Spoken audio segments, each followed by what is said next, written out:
बिस्मिल्लाहिर्रहमानिर्रहीम। अल्लाहुम्मा सल्लि अला सय्यिदिना मुहम्मद व अला आलि सय्यिदिना मुहम्मद व बारिक वसल्लिम।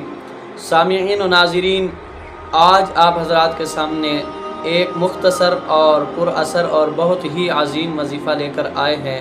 वो वजीफ़ा है घरेलू परेशानियों से निजात। यानी इंसान ज़हनी दबाव में आ जाता है, घरेलू परेशानियाँ इतनी बढ़ जाती हैं, हालात उसके मुवाफ़िक नहीं चलते बल्कि उसके मुखालिफ हो जाते हैं।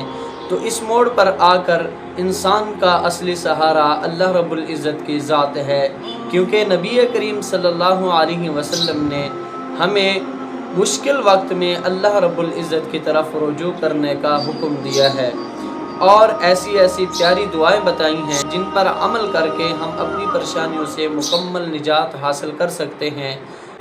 ये दुआ और वजीफ़ा भी उन अजीम दुआओं में से है जो नबी करीम सल्लल्लाहु अलैहि वसल्लम ने अपनी उम्मत को सिखाई हैं। वो कौन सी दुआ है?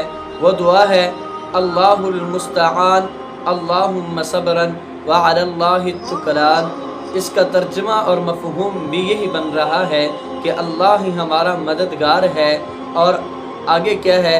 आगे दुआ की जा रही है, या अल्लाह हमें सब्र अता फरमा और तुझ ही पर हमारा भरोसा है। ये दुआ इतनी अजीम है कि अगर किसी बंदे को बहुत ज़्यादा परेशानियां घर की वजह से घरेलू परेशानियां लाहिक हैं, वो इस दुआ का विर्द शुरू करे। चंद दिनों के अंदर इंशाअल्लाहुल अज़ीज़ आप असर होता हुआ देखेंगे और घरेलू परेशानियां ख़त्म हो जाएंगी, दिल को सुकून मिल जाए, ज़हनी दबाव भी ख़त्म हो जाएगा, हालात भी अल्लाह रब्बुल इज़्ज़त की तौफ़ीक के साथ मुवाफ़िक चलेंगे। अल्लाह रब्बुल इज़्ज़त से दुआ है कि जो वजीफ़ा बताया हम सबको इस पर अमल करने की तौफ़ीक अता फ़रमाए।